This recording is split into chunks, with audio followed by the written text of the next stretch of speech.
तो चलिए सबसे पहले हम ये देखें कि पार्टनर की कैपिटल अकाउंट थी कितनी, और यहाँ पे ओपनिंग कैपिटल मिसिंग है क्योंकि हमें जो दे रखी है वो है कैपिटल एट द एंड और जो drawings and the share of profit, but opening balance is not given.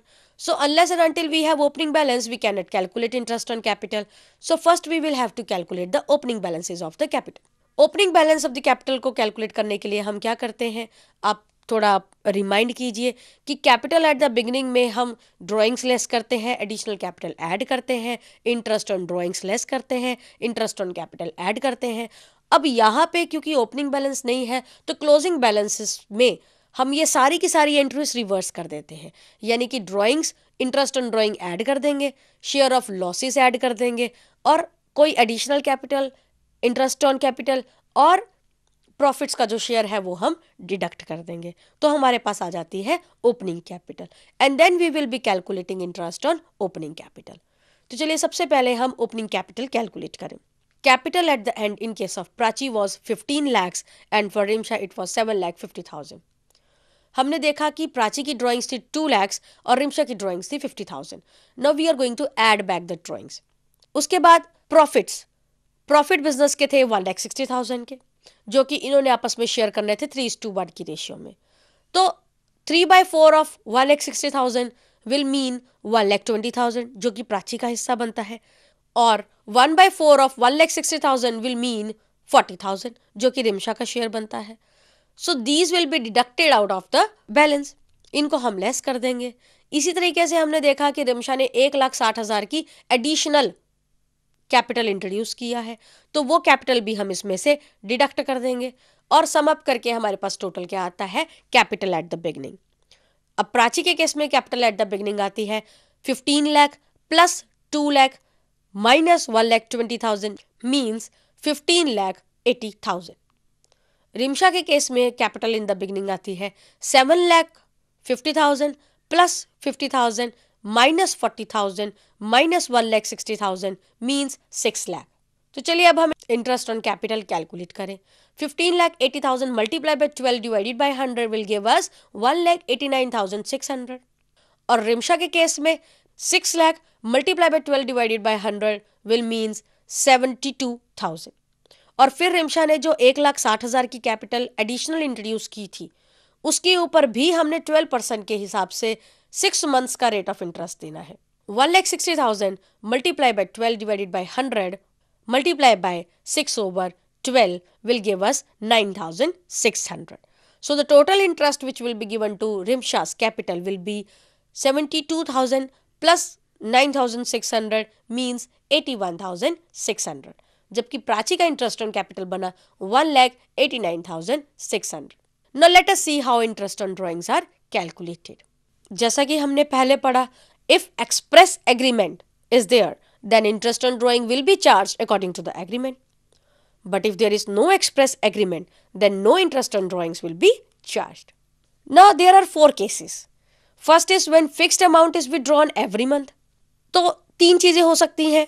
First is when the amount is withdrawn at the beginning of the month. Second is when the amount is withdrawn at the end of the month. And third is when the money is withdrawn in the middle of the month. तो हमें इस चीज का ध्यान रखना होगा कि partner ने ड्रॉइंग कब विड्रॉ किया है, मंथ के बिगनिंग में, एंड में या फिर मिडल में. Second case is when fixed amount is withdrawn quarterly. तो वहां पे फिर हमें 2 चीजों का ध्यान रखना है, whether the amount is withdrawn at the beginning of the quarter और the amount is drawn at the end of the quarter. Third case is when varying amounts are withdrawn at different intervals. Fourth case is when dates of withdrawn are not specified. तो चलिए अब हम इसको case to case उठाते हैं. First case when the fixed amount is withdrawn every month. हर महीने partner अपने बिजनेस में से एक फिक्स्ड अमाउंट विड्रॉ करवा लेता है, पर उसमें ये देखिए कि फिक्स्ड अमाउंट वो कब विड्रॉ करवाता है, because the number of months will very.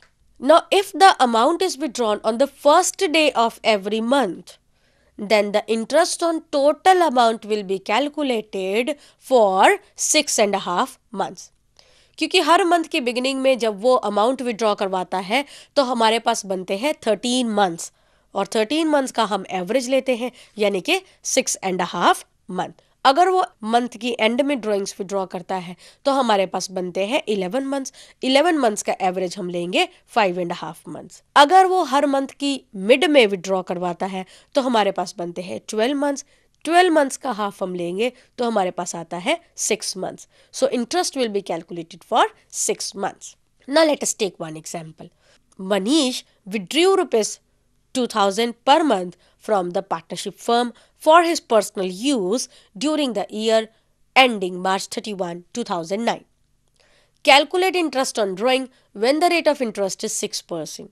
Now, there are three cases. First is when the amount is withdrawn at the beginning of each month. Second is when the money is withdrawn at the end of each month. And third case is when the money is withdrawn in the middle of each month. Case 1. When the amount is withdrawn at the beginning of each month. तो जैसा हमने पहले discuss किया, हमारे पास average month आते हैं 12 plus 1 divided by 2 means 6.5 months. So interest on drawings in this case will be 2000 multiplied by 6% multiplied by 6.5 months means 780 rupees. Case 2. When the amount is withdrawn at the end of each month. तो यहाँ पे हमारे पास average month कितने आते हैं? 12 minus 1 means 11 divided by 2 equivalent to 5.5 months. So interest on drawings will be 2000 multiplied by 6 over 100 multiplied by 5.5 months means 660. Case 3. When the amount is withdrawn in the middle of each month. So the average month will be 6 months. तो interest on drawing हमारे पास क्या आया? 2000 multiplied by 6% means 6 over 100 multiplied by 6 months means 360. Now case 2 was when the fixed amount is withdrawn after every quarter. So एक साल में कितने quarter हुए? 4 quarter. हमें देखना ये है कि क्वार्टर की बिगिनिंग में विड्रॉ किया जाता है या क्वार्टर की एंड में विड्रॉ किया जाता है। Let us take one example to simplify the things. Manish withdrew 2000 rupees per quarter from the partnership firm for his personal use during the year ending March 31, 2009. Interest on drawings as per the agreement is 6% per annum. Now there are two cases, if the amount is withdrawn in the beginning of each quarter and case 2 is when the amount is withdrawn at the end of each quarter. तो चलिए पहले हम ये calculate करें कि हर quarter में उसकी drawings कितनी बनी। पहला क्वार्टर अगर हम ये सोच के चलें कि उसने बिगिनिंग में विड्रॉ करवाया था, so first quarter will start from 1 April only. So 1 April 2008 में 2000 विड्रॉ करवाए और 12 मंथ्स तक के लिए उसने विड्रॉ करवाए, तो हमारे पास ड्राइंग कितना आता है? 2000 multiply by 6 divided by 100 multiply bye 12 months means 12 over 12. सो हमारे पास टोटल इंटरेस्ट आया 120 रुपीज़। अब हम देखिए सेकेंड क्वार्टर कब शुरू होता है, तो अप्रैल के बाद 3 मंथ्स कैलकुलेट कर लीजिए, अप्रैल मई जून, यानी कि 1 जुलाई 2008 को उसने अगला विड्रॉल करवाया 2000 and this withdrawal will be for 9 months, क्योंकि 1 जुलाई के बाद 31 मार्च तक आने में 9 महीने लग जाएंगे। सो 9 मंथ्स के हिसाब से हमारा इंटरेस्ट बनता है 2000 multiply by 6 divided by 100 multiply bye 9 over 12 means 90 rupees. Now third quarter will start from 1 October 2008. यहाँ पे 2000 फिर से विड्रॉ करवाया, 6 मंथ्स के लिए विड्रॉ करवाया गया क्योंकि October to March will account for 6 months period. तो हमारा इंटरेस्ट क्या आया?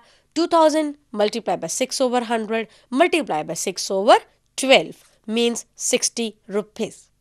Fourth quarter will begin on January 1, 2009 और इस क्वार्टर के लिए जब उसने विड्रॉ करवाया दैट वाज 2000 रुपीज़ और ये 3 महीने के लिए उसने विड्रॉ करवा के रखा। सो interest will B charge for 3 months.